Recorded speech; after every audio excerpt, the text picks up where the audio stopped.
사무엘상 6장 1절부터 18절.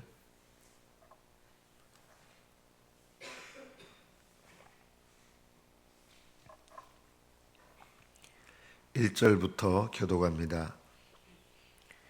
여호와의 궤가 블레셋 사람들의 지방에 있은지 7달이라.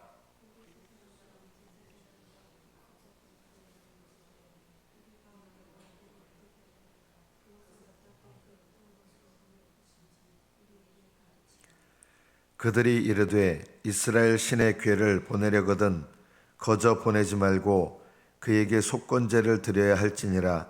그리하면 병도 낫고 그의 손을 너희에게서 옮기지 아니하는 이유도 알리라 하니,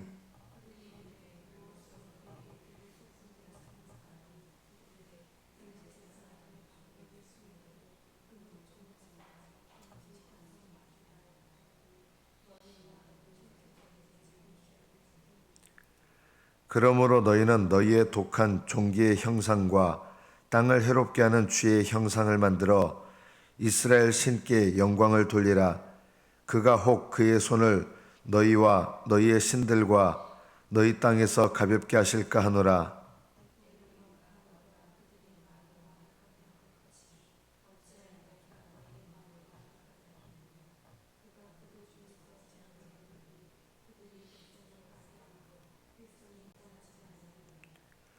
그러므로 새 수레를 하나 만들고 멍에를 메어 보지 아니한 젖나는 소 2마리를 끌어다가 소에 수레를 메우고 그 송아지들은 떼어 집으로 돌려보내고,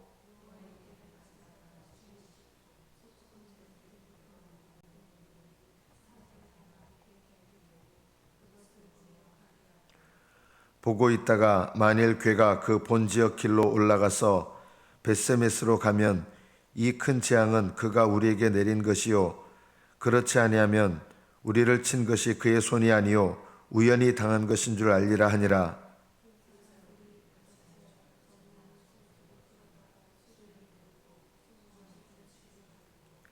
여호와의 궤와 및 금쥐와 그들의 독종의 형상을 담은 상자를 수레 위에 실으니,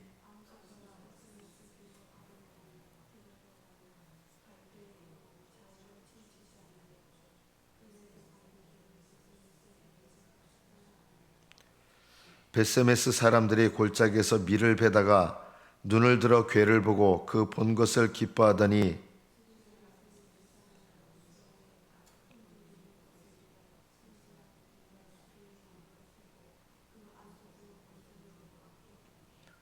레위인은 여호와의 궤와 그 궤와 함께 있는 금 보물 담긴 상자를 가져다가 큰 돌 위에 두매 그날에 벳세메스 사람들이 여호와께 번제와 다른 제사를 드리니라.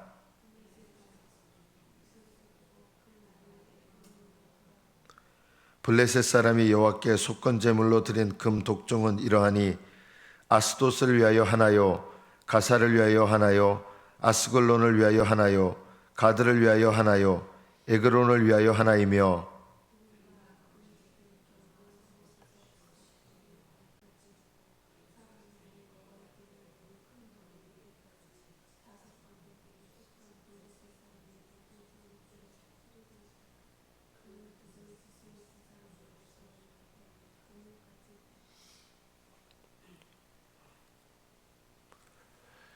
이 우상을 섬겼던 블레셋 사람들조차 하나님을 두려워할 줄 아는 마음을 갖습니다. 물론 이거는 하나님을 경외하는 마음은 아닙니다. 하나님을 무서워하는 겁니다. 하나님을 경외하는 것은 우리말로 말하면 하나님을 두려워하는 거죠. 굳이 하나님을 무서워하는 것과 하나님을 두려워하는 것의 차이는 무엇일까요? 하나님을 두려워한다는 것은 하나님을 사랑하는 것입니다. 하나님을 무서워하는 사람들은 하나님을 사랑하지 않습니다. 블레셋 사람들은 하나님을 무서워했지만 하나님을 사랑한 것은 아닙니다. 우상 숭배의 모습을 보면 우상 배후에는 악한 영이 있죠. 이 우상을 통해서 악한 영을 섬기게 하는 이 우상 숭배의 본질을 보면 우상 숭배는 겁을 줍니다. 겁을 줘서 섬기게 합니다. 또 우상 숭배의 본질이 뭐냐면 복을 줍니다. 세상적인 복. 그러니까 그 무당 푸닥거리 이런 거 하는 거 보면 느끼는 게 있잖아요. 무당도요, 자기 신을 무서워합니다. 부정타게 하면 안 된다고 이렇게 생각합니다. 그러나 무당들이 자기가 섬기고 있는 그 잡신들을 사랑하지 않습니다. 여러분은 하나님을 사랑하십니까? 하나님을 두려워하십니까? 두 가지가 함께 있어야 되는 것입니다. 귀신을 섬기면 귀신은 일종의 복을 줍니다. 그 복은 복된 것이 아니라 자기의 영혼을 망하게 하는 것입니다. 어떻게 보면 하나님을 우상처럼 섬기는 사람들이 있습니다. 기복신앙의 본질이 바로 이겁니다. 하나님이 주시는 세상적인 복, 이것을 추구하는 것이 기복신앙입니다. 이들은 하나님을 진정으로 경외하거나 사랑하는 것이 아닙니다. 하나님은 우리가 하나님을 섬기게 하실 때 하나님의 거룩하심을 보게 하고 그리고 하나님의 사랑을 깨닫게 하셔서 그 거룩하심 가운데 그리고 그 사랑 가운데 하나님을 경외하고 하나님을 사랑하게 하셔서 헌신하게 하십니다. 우상은 자기를 섬기지 않으면 해코지를 합니다. 악한 영들의 역사죠. 그러나 하나님은 그 영혼을 사랑하시기 때문에 진정으로 하나님을 경외하고 사랑할 때까지 기다려 주십니다. 하나님은 우리를 겁박하셔서 섬기게 하시는 하나님이 아닙니다. 그건 우상들이 하는 짓이고 우상의 배후에 있는 악한 영들이 하는 것입니다. 우상을 섬기는 자들은 뭐 좀 잘못하면 그대로 그냥 해코지를 합니다. 하나님은 그렇게 하지 않으십니다. 그러니까 하나님을 잘못 믿는 사람들이 하나님께서 사랑하시기 때문에 이렇게 기다려 주시는데 우상처럼 해코지를 안 하니까 하나님께 대해서 우스운 마음을 갖습니다. 그래서 그들을 사랑하시기 때문에 하나님께서 참으시다가 주시는 게 뭐냐면요, 징계하시는 거예요. 우상은 징계가 아니에요. 해코지를 해서 자기를 섬기게 하는 거지. 그러나 하나님은 사랑하시기 때문에 징계하시는 것입니다. 이 블레셋 사람들이 이게 7달 동안 전염병이 일어난 거예요. 그런데 이 하나님 앞에 우리가 뭔가 잘못한 것 같은데 이 잘못했다는 표시를 해야 되는데 이 전염병의 모양을 자기들이 임의로 만들어서 아마 전염병의 어떤 결과가 있겠죠. 전염병이 나타나면서 사람들한테 일어났던 어떤 모습들, 그걸 본떠 가지고 금독종 형상을 만들고 또 금쥐를 만들었어요. 5개를. 이 블레셋이 5지역의 연합이기 때문에 이 5지역 하나씩 해가지고 5개의 금쥐를 만드는 거예요.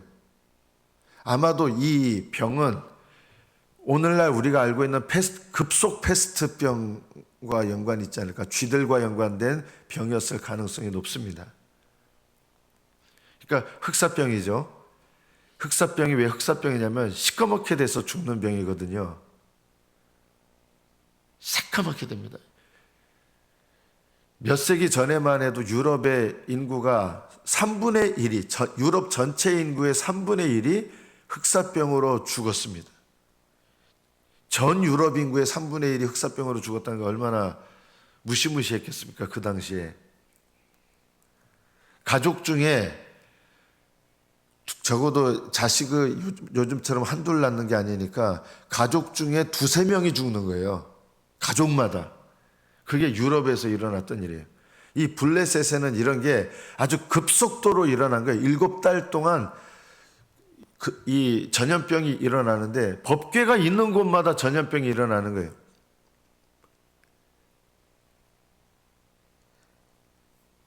하나님을 모르는 죄인들에게 하나님이 함께 하시는 것은 재앙입니다. 여러분, 지옥이 뭔지 아십니까? 저는 지옥이, 예수님께서 말씀하신 지옥의 모습이 이렇습니다. 그곳은 불도 꺼지지 않고 구더기도 죽지 않는다. 이 불도 꺼지지 않는다는 것은, 지옥이란 게 이겁니다. 의로우신 하나님 앞에, 거룩하신 하나님 앞에 죄를 용서받지 못한 죄인들이 그 하나님을 바라보면서 느끼는 것, 그게 고통이에요. 거룩하신 하나님, 의로우신 하나님을 죄사함을 받지 않은 상태에서 보게 되는 것, 심판의 불을 보게 되는, 영원히 그 심판의 불이 꺼지지 않는 것이죠. 그것이 저는 불 붙는 듯한 불심판이라고 말씀하시는데, 그 불이 저는 뭐냐? 죄를 향하신 하나님의 의로우신 진노를 나타낸다. 그게 불입니다. 그것을 우리가 잘 모르기 때문에 예수님께서 뭘로 표현하신 거예요? 하나님의 진노를 불로, 꺼지지 않는 불로 표현하신 거예요. 죄를 향하신 하나님의 진노하심이, 그것을 계속 경험하는 것이 지옥입니다. 구더기는 뭡니까? 구더기도 죽지 않는다 그랬는데, 구더기는, 지옥은요, 하나님의 진노를 경험할 뿐만 아니라 죄에 대해서, 그것에 대해서 내가 죄책감을 갖는데 내 속에서 엄청나게 고통스러운 것을 경험합니다. 내 죄로 인한 고통을 스스로도 겪습니다. 그것이 어느 정도의 고통이냐? 우리가 알 수 있는 표현으로 하셨는데, 저는 예수님께서 구더기도 죽지 않는다. 그것은 내가 내 죄로 인하여 고통받는, 하나님의 진노로 인하여 고통받는 고통도 있지만, 내가 내 죄로 인하여 고통받는 고통도 있다.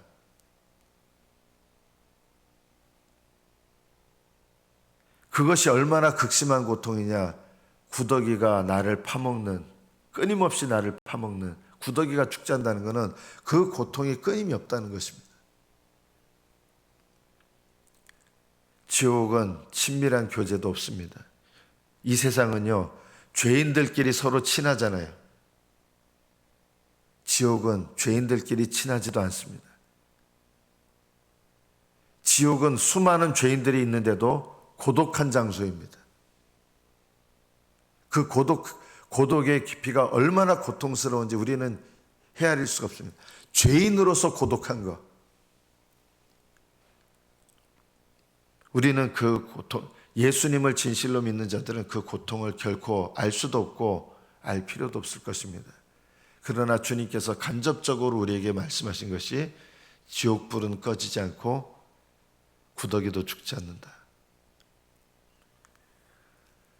이 블레셋 사람들은 자기들 나름대로 하나님께, 한편으로 보면 우리가 뭘 잘못했기 때문에 이게 회개의 영은 아니에요. 그러나 믿지 않는 사람들도 하나님을 두려워하는 마음을 일부분 가지는 거예요. 이 두려운 마음 때문에 금독종을 만들어 가지고 하나님 앞에 속건제를 드려야 된다. 속건제가 뭐냐면요, 죄를 위하여 드리는 제물인데, 성경에서 속건제는 거룩하신 하나님의 거룩하심을 거스르는 죄예요. 그리고 내가 거룩해야 되는데 거룩한 나를 거스르는 죄예요. 거룩한 것을 더럽히는 죄예요. 그래서 그것에 대한 죄를 속하는 것이 속건제입니다.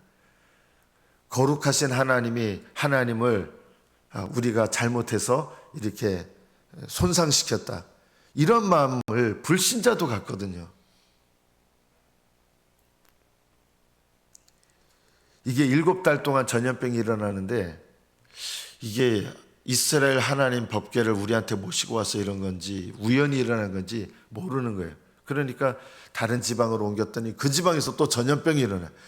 그리고 또 다른 지방으로 옮기려니까 왜 우리한테 보내느냐, 이렇게 된 거예요. 그래서 속건제를 드리는데 다시 돌려보내야 된다. 회의를 해가지고 돌려보내야 된다. 반대하는 사람도 또 있을 거 아닙니까? 우리의 승리의 전리품인데 그거 왜 보내냐? 그 왜 우리가 그런 바보 같은 짓을 해야 되냐? 아마 이런 반대를 하는 사람도 있었지 않겠습니까? 하여튼 회의를 해서 통과된 거예요. 보내기로 했는데 반대하는 사람들 생각해서 그러면 우리 이렇게 하자.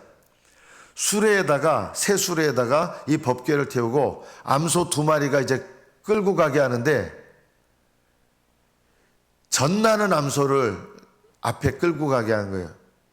젖나는 암소는 새끼를 안 떠나잖아요.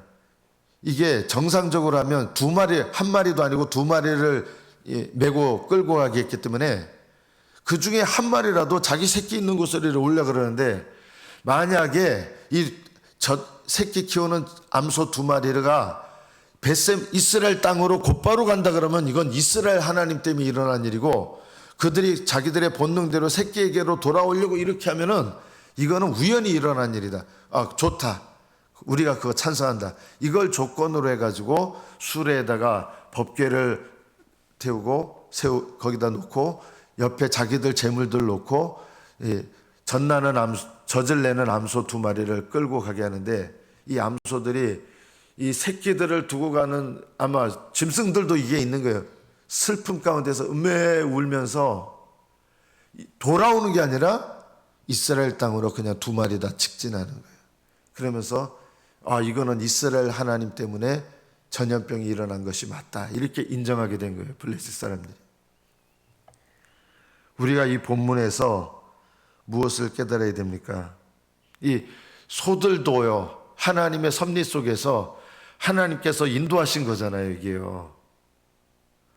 소들도 하나님께서 인도하셔서 치우치지 않고 하나님 인도하시는 방향으로 간 거. 이거를 우리가 본다 그러면 하나님께서 성령을 우리에게 두셔서 예수 믿게 하셨는데 우리도 치우치지 않고 하나님 원하신 길의 방향으로 가야 되지 않겠습니까? 그게 어떤 길일까요? 예수님을 믿는 우리 앞에 두신 길이 있는데 그게 좁은 길입니다. 좁은 길이 딴 게 아니고요.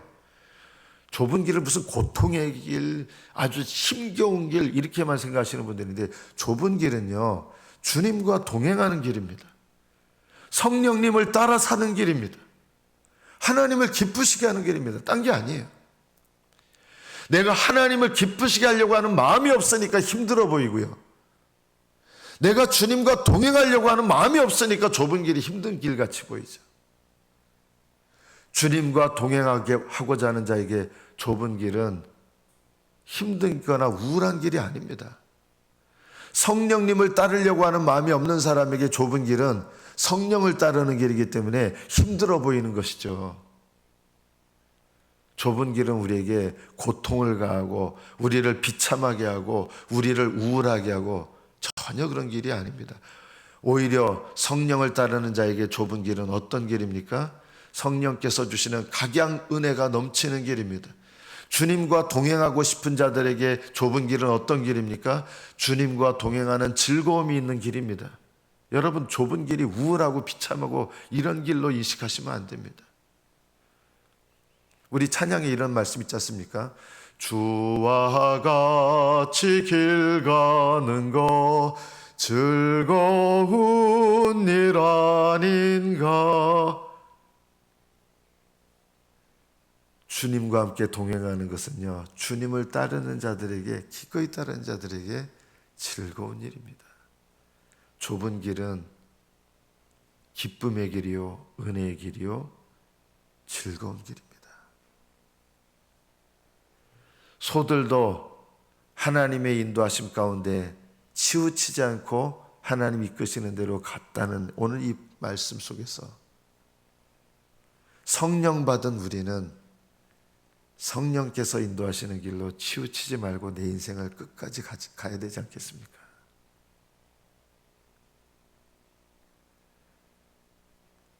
소들도 그 주인을 알고 주인의 멍에를 매는 줄을 안다 그랬어요. 이사야서 1장에 보면. 그러나 내 백성은 나의 길을 알지 못하고 쉽게 말하면 내 짐을 내팽개쳐 버렸다. 나는 그들이 감당할 수 없는 무거운 짐을 지운 것이 아닌데 내 백성은 나를 싫어했기 때문에 그들에게 준 멍에를 꺾어버리고 그들의 길을 모르고 그들의 주인 그들의 아버지를 잃어버렸다. 하나님께서 그렇게 단식하시는 것입니다. 오늘 말씀을 통해서 하나님께서 성령을 나에게 주셨다면 그것을 믿고 성령 받은 것이 기쁨이라면 성령을 따라 사는 것도 기쁨이 되어야 되지 않겠습니까? 예수님을 믿는 것이 기쁨이라면 예수님을 위하여 고난받는 것도 기쁨이 되어야 되지 않겠습니까?